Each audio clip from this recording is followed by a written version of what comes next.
ಇನ್ನು ಹಿಂದಿ ದಿವಸ ಆಚರಣೆಗೆ ಕನ್ನಡ ಪರ ಸಂಘಟನೆಗಳು ವಿರೋಧವನ್ನು ವ್ಯಕ್ತಪಡಿಸಿವೆ. ಬೆಳಗ್ಗೆ 11 ಗಂಟೆಗೆ ಕರವೇ ನಾರಾಯಣಗೌಡ ಬಣದಿಂದ ಪ್ರತಿಭಟನೆ ನಡೆಯುತ್ತೆ. ಬೆಂಗಳೂರಿನ ಫ್ರೀಡಂ ಪಾರ್ಕ್ನಲ್ಲಿ ಪ್ರತಿಭಟನೆ ನಡೆಸೋದಕ್ಕೆ ಸಿದ್ಧತೆಯನ್ನ ಮಾಡಿಕೊಂಡಿದ್ದಾರೆ.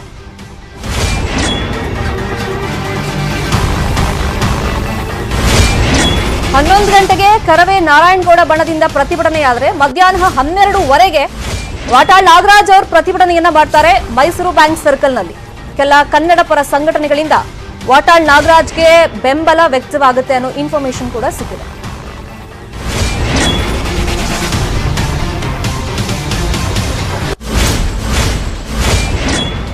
ಹಿಂದಿ ದಿವಸ ಆಚರಣೆಗೆ ಕನ್ನಡ ಪರ ಸಂಘಟನೆಗಳು ಕೂಡ ವಿರೋಧ ವ್ಯಕ್ತಪಡಿಸುತ್ತವೆ. ಬೆಳಗ್ಗೆ 11 ಗಂಟೆಗೆ ಕರವೇ ನಾರಾಯಣಗೌಡರು ಅವ್ರ ಬಣದಿಂದ ಪ್ರತಿಭಟನೆ ಮಾಡ್ತಾರೆ ಫ್ರೀಡಂ ಪಾರ್ಕ್ನಲ್ಲಿ. ಮಧ್ಯಾಹ್ನ 12:15 ವಾಟಾಳ್ ನಾಗರಾಜ್ ಅವರು ಪ್ರತಿಭಟನೆ ಮಾಡ್ತಾರೆ. ವಾಟಾಳ್ ನಾಗರಾಜ್ ಅವ್ರ ಪ್ರತಿಭಟನೆ ಮೈಸೂರು ಬ್ಯಾಂಕ್ ಸರ್ಕಲ್ನಲ್ಲಿ ನಡೆಯುತ್ತೆ. ಕೆಲ ಕನ್ನಡ ಪರ ಸಂಘಟನೆಯವರು ವಾಟಾಳ್ ನಾಗರಾಜ್ ಅವರು ಇವರು ಸುಮಾರು 80 ಎಕರೆಯಲ್ಲಿ ನುಗ್ಗೆ ಸೊಪ್ಪು ಬೆಳೀತಾರೆ. 100 ಗ್ರಾಂ ನುಗ್ಗೆ ಸೊಪ್ಪಿನ ಪೌಡರ್ನ ಸುಮಾರು 600 ರಿಂದ 800 ರೂಪಾಯಿಗೆ ಮಾರ್ತಾರೆ. ನೀವು ಶುರು ಮಾಡಬೇಕಾ? ಫ್ರೀಡಮ್ ಆಪ್ ಅನ್ನ ಈಗಲೇ ಡೌನ್ಲೋಡ್ ಮಾಡಿ. ಬೆಂಬಲವನ್ನ ಸೂಚಿಸುತ್ತಾರೆ ಅಂತ ಗೊತ್ತಾಗಿದೆ. ಇನ್ಫ್ಯಾಕ್ಟ್ ಇಲ್ಲಿ ನೋಡಿದ್ರೆ ನಾವು ಕನ್ನಡ ಪರ ಸಂಘಟನೆಗಳಲ್ಲೇ ಒಂಥರ ಈ ಒಡಕು ಮೂಡಿರೋದು, ಆದಷ್ಟು ಬೇಗ ಪ್ಯಾಚಪ್ ಮಾಡ್ಕೊಳ್ಬೇಕು. ಇಲ್ಲ ಅಂದ್ರೆ ನೋಡಿ, ಬ್ಯಾಂಕ್ಗಳಲ್ಲಿ ಆಲ್ರೆಡಿ ಹಿಂದಿ ಹೇರಿಕೆ ಆಗಿಬಿಟ್ಟಿದೆ. ನಾನು ಅನ್ನಲ್ಲ, ಹಿಂದಿ ನಮಗೆ ಬೇಡವೇ ಬೇಡ ಅಂತ ನಾವು ಹೇಳ್ತಿಲ್ಲ. ಬೇಕು, ಯಾಕೆ ಬೇಕು? ಕಮ್ಯುನಿಕೇಶನ್ ಪರ್ಪಸ್ಸಿಗೆ ಬೇಕು, ಒಪ್ಕೊಳ್ಳೋಣ. ಹಿಂದಿ ಕಲಿಯೋಣ, ಬೇಡ ಅಂತ ನಾವು ಹೇಳ್ತಾ ಇಲ್ಲ. ಆದ್ರೆ ಬಲವಂತವಾಗಿ ನಮ್ಮ ಮೇಲೆ ಹಿಂದಿ ಹೇರಿಕೆಯನ್ನ ನೀವು ಮಾಡಕ್ ಹೋಗಬೇಡಿ. ಇದು ನಾವು ಮಾಡ್ತಿರುವಂತ ರಿಕ್ವೆಸ್ಟ್. ಇದಕ್ಕೆ ನಮ್ಮ ವಿರೋಧ ಇರೋದು.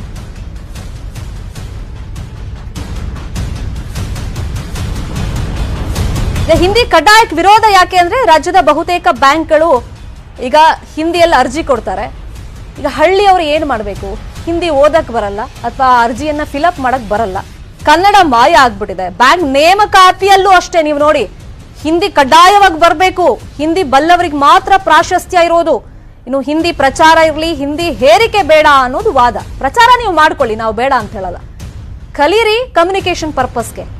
ಆದ್ರೆ ಬಲವಂತವಾಗಿ ಹೇರಿಕೆ ಮಾಡೋದು ಬೇಡ. ಈಗ ಹಿಂದಿ ದಿವಸ ಆಚರಣೆ ಹೇಗೆ ಮಾಡ್ತಿದ್ದಾರೆ ಅಂದ್ರೆ, ಹಿಂದಿ ದಿವಸ ಹೆಸರಲ್ಲಿ ಗೌರವ ಪುರಸ್ಕಾರ ಪ್ರದಾನ ಮಾಡ್ತಾ ಇದ್ದಾರೆ.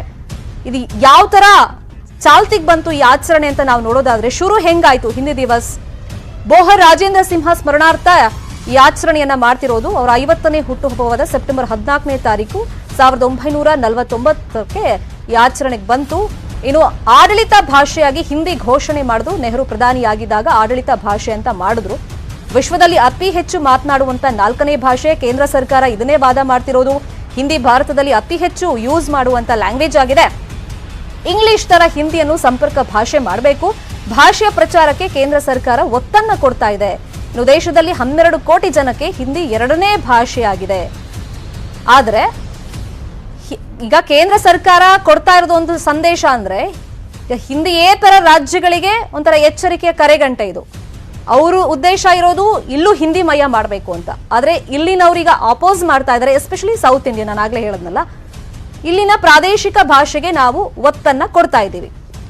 ಇನ್ನು ಕುಮಾರಸ್ವಾಮಿ ಅವರು ಇದನ್ನ ಸ್ಟ್ರಾಂಗ್ ಆಗಿ ವಿರೋಧಿಸಿದ್ದಾರೆ.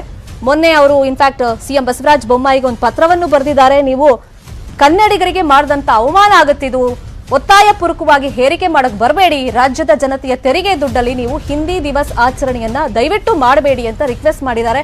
ಇವತ್ತು ಜೆಡಿಎಸ್ ನಿಂದಾನು ಪ್ರತಿಭಟನೆಯನ್ನ ಹಮ್ಮಿಕೊಂಡಿದ್ದಾರೆ. ಆಲ್ರೆಡಿ ಬ್ಯಾಂಕ್ಗಳಲ್ಲಿ ಎಲ್ಲಾನು ಹಿಂದಿಮಯ ಆಗ್ಬಿಟ್ಟಿದೆ. ಈಗ ಭಾರತವು ಸಾವಿರಾರು ಭಾಷೆ ಉಪಭಾಷೆಯನ್ನು ಒಳಗೊಂಡಂತ 560ಕ್ಕೂ ಹೆಚ್ಚು ಸಂಸ್ಥಾನ ಒಪ್ಪಿ ಸೇರಿದ ಸಾಮಾಜಿಕ ಸಾಂಸ್ಕೃತಿಕ ವಿಭಿನ್ನ ಆಚರಣೆ ಇರುವಂತ ಮಹಾನ್ ಒಕ್ಕೂಟ. ನೀವು ಈ ತರ ಹಿಂದಿ ಹೇರಿಕೆಯನ್ನ ನಮ್ಮ ಮೇಲೆ ದಬ್ಬಾಳಿಕೆ ಮಾಡಕ್ ಬರಬೇಡಿ, ಅಂದ್ರೆ ಬಲವಂತವಾಗಿ ನೀವು ಹಿಂದಿ ಹೇರಿಕೆಯನ್ನ ಇಲ್ಲಿ ಮಾಡಕ್ ಬರಬೇಡಿ ಅಂತ ರಿಕ್ವೆಸ್ಟ್ ಮಾಡ್ಕೊಂಡಿದ್ದಾರೆ. ಜೊತೆಗೆ ಜನರ ತೆರಿಗೆ ದುಡ್ಡಲ್ಲಿ, ಕರ್ನಾಟಕದ ಜನರ ತೆರಿಗೆ ದುಡ್ಡಿನಲ್ಲಿ ನೀವು ಈ ಹಿಂದಿ ದಿವಸ್ ಆಚರಣೆಯನ್ನ ಮಾಡಿದ್ರೆ ದೊಡ್ಡ ಮಟ್ಟದಲ್ಲಿ ಹೋರಾಟ ಮಾಡಬೇಕಾಗುತ್ತೆ ಜೆಡಿಎಸ್ ಕಡೆಯಿಂದ ಅಂತ ಎಚ್ಚರಿಕೆ ಕೊಟ್ಟಿದ್ರು. ಅದರಂತೆ ಇವತ್ತು ಪ್ರತಿಭಟನೆ ಕೂಡ ನಡೆಯುತ್ತೆ ಜೆಡಿಎಸ್ ಪಕ್ಷದ ಕಡೆಯಿಂದ. ಇನ್ನು ಈ ತರ ನೀವು ಹಿಂದಿ ದಿವಸ್ ಮಾಡಿದ್ರೆ ಅದು ಕನ್ನಡಿಗರಿಗೆ ಮಾಡುವಂತ ಅವಮಾನ ಅಂತಾನು ಸಿಎಂ ಬಸವರಾಜ ಬೊಮ್ಮಾಯಿಗೆ ಪತ್ರದಲ್ಲಿ ಅವರು ಬರೆದಿದ್ರು. ಈ ಪತ್ರದ ಬಗ್ಗೆನೇ ಸಾಕಷ್ಟು ಚರ್ಚೆ ಆಗ್ತಾ ಇತ್ತು. ಸಾಕಷ್ಟು ಜನ ಈ ತರ ಕುಮಾರಸ್ವಾಮಿ ಅವ್ರ ಪತ್ರ ಬರೆದಿರೋದಕ್ಕೆ ಅವರಿಗೆ ಬೆಂಬಲವಾಗಿ ನಿಂತ್ಕೊಂಡಿದ್ರು.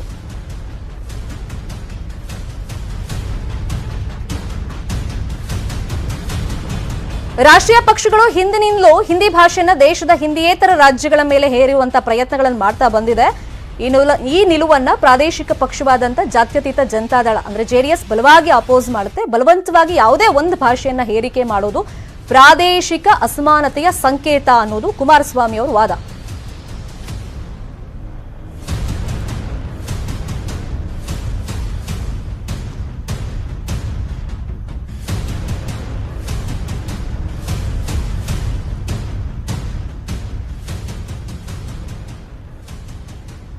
ಇವತ್ತು ಬೆಂಗಳೂರಲ್ಲಿ ಜೆಡಿಎಸ್ ನಿಂದ ಪ್ರತಿಭಟನೆ ನಡೆಯುತ್ತೆ. ಬೆಳಗ್ಗೆ 11 ಗಂಟೆಗೆ ವಿಧಾನಸೌಧದ ಗಾಂಧಿ ಪ್ರತಿಮೆ ಬಳಿಯಲ್ಲಿ ಧರಣಿ ಕೂತ್ಕೊಳ್ತಾರೆ. ಮಧ್ಯಾಹ್ನ 3 ಗಂಟೆಗೆ ಬೆಂಗಳೂರಿನ ಕಚೇರಿಯಲ್ಲಿ ಪ್ರತಿಭಟನೆ ಮಾಡ್ತಾರೆ.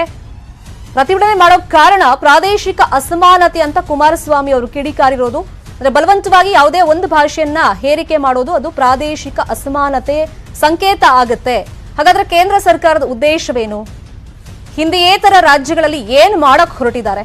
ಇವರು ಆಡಳಿತ ಭಾಷೆ ಅಂತ ಅನೌನ್ಸ್ ಮಾಡ್ಕೊಂಡಿದ್ದಾರೆ. ಸರಿ, ಒಂದ್ ಹೆಜ್ಜೆ ಮುಂದೆ ಹೋಗಿ ಹಿಂದಿ ನಮ್ಮ ರಾಷ್ಟ್ರೀಯ ಭಾಷೆ ಆ ಮಟ್ಟಕ್ಕೂ ಕೂಡ ಚರ್ಚೆ ಆಗಿತ್ತು. ಅದಕ್ಕೂ ಸಾಕಷ್ಟು ಪರ ವಿರೋಧ ಚರ್ಚೆಗಳಾಗಿತ್ತು. ಕೆಲವರಂತೂ ಅಫಿಷಿಯಲ್ ಆಗಿ ಅನೌನ್ಸ್ ಆಗಿದೆ ಅಂತಾನೆ ದಾರಿ ತಪ್ಪಿಸೋ ಪ್ರಯತ್ನಗಳನ್ನೆಲ್ಲ ಮಾಡಿದ್ರು. ಆ ಬಗ್ಗೆನೂ ಚರ್ಚೆ ಆಗಿತ್ತು. ಅಂದ್ರೆ ಸೆಲೆಬ್ರಿಟೀಸ್ ಕೂಡ ಆ ಬಗ್ಗೆ ಮಾತನಾಡಿ ದೊಡ್ಡ ಮಟ್ಟದಲ್ಲಿ ಚರ್ಚೆಯಾಗಿ ಅದಕ್ಕೂ ಪರ ವಿರೋಧ ಅಭಿಪ್ರಾಯಗಳು ವ್ಯಕ್ತವಾಗಿದ್ದನ್ನ ನಾವು ನೋಡಿದೀವಿ. ಈಗ ನಮ್ಮ ರಾಜ್ಯದಲ್ಲಿ ಹಿಂದಿ ದಿವಸ್ ಆಚರಣೆ ಮಾಡಬೇಕಾ ಬೇಡವಾ? ಸರ್ಕಾರಕ್ಕೆ ತಲೆನೋವು ಅಥವಾ ಈ ಸೆರಗಿನ ಕೆಂಡ ಅಂತ ನಾವ್ ಯಾಕೆ ಹೇಳ್ತಾ ಇದ್ದೀವಿ? ಕೇಂದ್ರ ಸರ್ಕಾರ ಹೇಳ್ಬಿಟ್ಟಿದೆ. ಈಗ ರಾಜ್ಯದಲ್ಲಿ ಇರೋದು ಬಿಜೆಪಿ ಸರ್ಕಾರ, ಅದನ್ನ ಫಾಲೋ ಮಾಡ್ಬೇಕಾ ಬೇಡವಾ?